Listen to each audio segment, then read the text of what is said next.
Hello. Welcome to Married at First Sight live chat, episode 20, although it's episode 19 and 20. I love being obsessed about the episode numbers. We're over halfway. So sorry we couldn't do it yesterday. A friend of mine rang and needed to talk. Yeah. So I had to do that. And it was a good thing too. But anyway, so yes. So let's reverse a bit to yesterday, because we didn't talk to you about yesterday, and the commitment ceremony. And Matt and Whitney made me want to lie down and weep for humanity. I'm going to play devil's advocate, though. Yes. I mean, his line, what do you make of it, guys? His line is, this is what we came here to find. And I don't have a problem with love is blind. I mean, I don't want to cross-fertilise. Love is not I don't want to blind. I don't want to cross-fertilise formats. But I think he thinks he was on Love is Blind. Oh, thank you, Lynn Gibbs, everybody. Don't forget to read your electric meters tonight and send them off tomorrow, otherwise you get the new price. There you go. That is Good so thinking, true. Batman. How do we do that?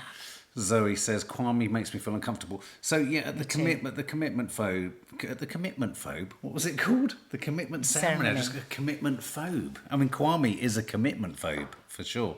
But just think Matt, but just the point I want to make about Matt is, I know we're all kind of finding him really inflexible and refusing to budge and all this kind of stuff.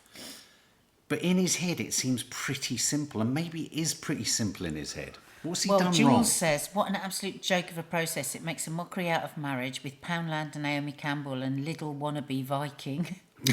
They're more interested in their 5 minutes of fame. I don't necessarily agree with that. I don't know if they are. I mean, I felt like I was going to vomit into my handbag when one of the experts said, we've now seen the light coming out of you to Whitney. It's a beautiful thing It's a beautiful thing. It's not a beautiful thing. Listen, in the commitment ceremony, I don't disagree, and you shouldn't be forced to fancy someone you don't. So they didn't fancy their partners.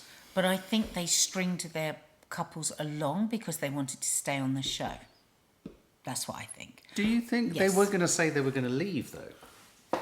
And then I think that to disregard Gemma's feelings completely on that sofa, to not let her speak, to sit there and say, no, actually, I don't care at all. I thought all of that was wrong. I think the way he's treated Gemma, the way he constantly would walk away from... I mean, look, don't get me wrong. I found she was overbearing and it was too much, the sex chat. He'd said that and all that. But then eventually it got to a point where he just refused to even engage with her. She was so trying. She was so trying. I also really didn't like the way he was dealing with Zoe, Jenna and Zoe. I didn't like the way he kept knocking her back. And so there's just an aspect of smugness that I'm seeing at the back of his eye. When he does this, she'll say something, be Whitney, and say, I found the love of my life. I found the love of my life. Oh, nice. But I love Jules. Little Viking. Jules, you are very witty. That's very I'm just funny. a man on a bridge. Els says Matt is aggressive and abusive. Clodus says, I felt so bad for Gemma. Think underneath she wasn't very confident in herself. I know, me too. I just wanted to give her a big hug. I really did. Laura says Matt is an arrogant... Can I just, on that note, that's an interesting point. Matt is an arrogant man. Jonathan, I have issues with. Kwame, we've often had issues with. There's the whole unspoken litigious issue around George, around April and George. Are we looking at the prospect or possibility that inherent in most of the men... I'm trying to think of a man. I suppose Chanika and what's her partner? What's Chanika's partner? I never can remember Chanita's partner. What's Chanita's partner? Is it Janita? Is this what... I'm not asking, is that what being a man is? Is it too easy to read masculine behaviour as controlling and gaslighting? Well, I'm afraid there's a lot of toxic masculinity on the show. Well, that was going to be my next question. It really or is. Are we looking at the fact that the vast majority of men are pretty toxic? Well, I mean, we're just looking at a show and a group of people, but this one is particularly toxic, I think. Jordan, that's right, thank you. Jordan. I think it's particularly toxic. Jordan, I find refreshingly fun and laughy, and I mean, I know him and Janita are having problems, but there's something about him that's kind of feels quite straight and respectful. Janita and Jordan, thank you. And it's very depressing watching some of the male behaviour Zoe Agnew. It's interesting for me to watch it. I suppose, when I think of Maddie's boyfriend, he's so sort of thoughtful, and maybe this is just what men are. And maybe it's because this is what they are, that it's tolerated, that there's a feeling that one can't push against it, Zoe, perhaps, and that consequently embeds and stays there. Sorry, I suddenly feel really depressed about men. Well, and you're a man. Imagine being a bloody woman. I know, Imagine how depressed we I don't are. have to go out with. Well, I tell you what. There is two. Thomas is a saving grace, but in a different way to the way Adrian is an absolute saving grace. I mean, if I was to date anyone in this, it would be Adrian. I love him. I absolutely love him. He's lovely. And I'd want to go for a night out with Thomas when I was drinking. Zoe says, imagine how we feel, Mark. That's my point. That's what I'm asking, Zoe. Exactly. The men on this show this year, Lee says, hi, Lee, Darren, are awful. The majority have been very disrespectful. It's like, let me give you an example. So like Jonathan, he said, it's because I'm a Yorkshireman, it's because it's the way I am, it's because of the way I've grown up. His mum was sort of long-suffering and kind of laughed and kind of gave some acknowledgement, didn't she, to Sophie. She sort of validated Sophie's feelings about Jonathan. But I felt at the end of their conversation around the table when they the mum summed it up and said, well, he's a bit of a granddad. Mm. Yeah, they said that, but there wasn't a resolution, was there? It's like cut to Labrador. Well, I think there was, because then Sophie said, oh, it's nice to hear her agree, basically. Yeah, but is he going to change? It's all really I think good he agreeing. is. I think I would have said no the other day, but I think today he was questioning his own behaviour. He said he took things too seriously. He said he got too sort of stuck in his ways. No, I think he was trying to resolve stuff today. I do. Dawny Harvey, you can't blame your background, he's just rude. Claire Bibby, good question. What's up with Kwame? What's he hiding? Why are they meeting in a park in Leighton? This is what I think. I think Kwame, I don't know this at all. This is just me thinking this from his behaviour. It feels to me like he might have exaggerated his life a bit, Right. and he doesn't want to show his life. I think you're right. What do you think, guys? Kelly Carville Because thinks why Kwame would has you go on a reality show where you know that you've got to go home and live in each other's homes and then say, I'm not able to do that part of it? But let's not He forget... would have been asked if he could do that part of it. Yeah, but let's not forget he was really only there for the holiday. And he's already said, I think we should opt out of the game now. I know. He wanted to take control of it. I think the guy next to... what's his girlfriend? What's her name? Janita and Jordan. Janita. I think Janita should go out with Kwame's friend sitting immediately to the right of her, because he understood what she was saying within that 1 nanosecond more than Kwame has at all. But can I just say something now? So help me. I found Janita was talking in riddles. Sorry, who are you talking Kwame. about? Is it Kwame and... You're not talking about Janita. Who's You're Kwame's? talking about Kwame and... Oh, Cassia, sorry. Cassia. Kwame... Very confusing. Sorry, yeah, no. Cassia was talking in riddles. I don't think she was. I didn't- She well, no, kept, she she was. kept saying that, but I thought she was really clear. She was saying, well, I'm telling give you me now, she some of wasn't your clear. life. I'm showing you everything of mine. If you don't show No, me some of your life, I'm not going to invest in you. No, I understood I'm that. going to go, I can also go out of this process and date other people, because that's what he was kind of hinting at. And she was drawing her boundaries clearly with him. She's starting to say, what the fuck is going on? Would you agree, guys? He's being unsettlingly secret. Yes. Yeah, it just doesn't. feel It just sorry for doesn't. It Cassia. just doesn't gel, does it? Claire Bibby. Maybe his real wife and kids are at home. No, he couldn't be on telly with a real wife and kids at home. Maybe. Faith Goodman, I understand Kwame not wanting cameras in his house, but think Cassia should be allowed to stay over in his home. Yeah, but he doesn't want to see her at home. No, I know she was... Hang on, I've clearly misrepresented myself here. I totally understood what she was talking about, him letting her into his life and her needing to see his life and all that kind of stuff. I also kind of understood when she said I could go out there and get whatever, was it Willy or whatever it was I wanted. I hadn't quite heard him say that he could go out and do whatever he wanted for her to say that in response to, so I don't really understand why she said that. But she was asking him for something emotional. Yeah. And what I'm struggling with is Tina, I think he she was feels very clear. he feels She was so nothing. clear. He feels nothing. What is she not understanding about that? No, she was saying. He doesn't feel anything. Yeah, because she. No, what she was saying was he hasn't told her anything yet. Because the there's thing nothing is- to tell. And the thing is, I think now she's starting to realise he's not going to. And so she So just the needs to walk away. And I experts. think that's why she was really angry tonight.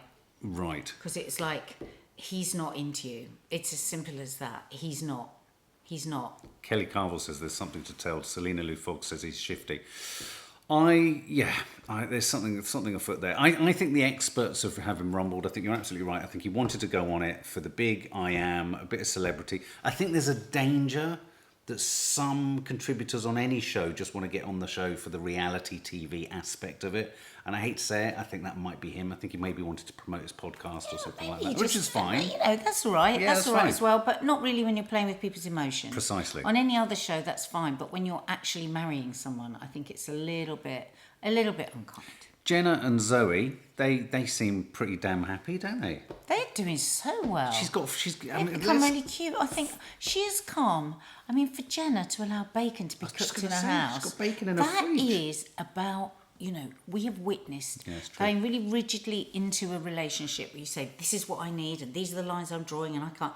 And then realising that actually no relationship can work unless you give up some of your stuff, that you compromise somewhere. I thought that was lovely. You can't just be wholeheartedly exactly how you want to be, because then you just need to be single, really. Jenna's my kind of girl as well. She had a dildo I really liked Zoe. wing chime that she'd hurled onto the floor of. I love this detail. It reminded me of you. She pulled the dildo wind chime off because there were children next door. She hadn't thrown it in a bin or put it anywhere. It was in the garden in bits, and they pick it up. But they seemed to be having more fun, didn't they? They both found that very funny. at ease. So I really like them. Really like Thomas and Adrian. Now, Adrian's friend's a bit frightening. I'm going to have to say that she's quite frightening. I met her as a fucking hell. She's very protective of him. Which protective. I suppose you could. I think she came on far too strong with Thomas at the beginning, at the wedding, but she just wasn't happy about any of it, and so she put the first foot wrong, and then it all went crazy because then Thomas flipped at her. So I loved how controlled Thomas was. This thing is, you can't blame her really because she hasn't seen any of the journey that we've seen. We've seen them work a lot of shit out. And I thought he was lovely. Thomas was making me laugh so much the way he had a cup of tea and he was just being really good. He makes me laugh when he's being controlling good. himself. Oh, because you know it's not going to last. You just know it's not. He just has to get up and walk. If you let Thomas get up and move, he'll be fine.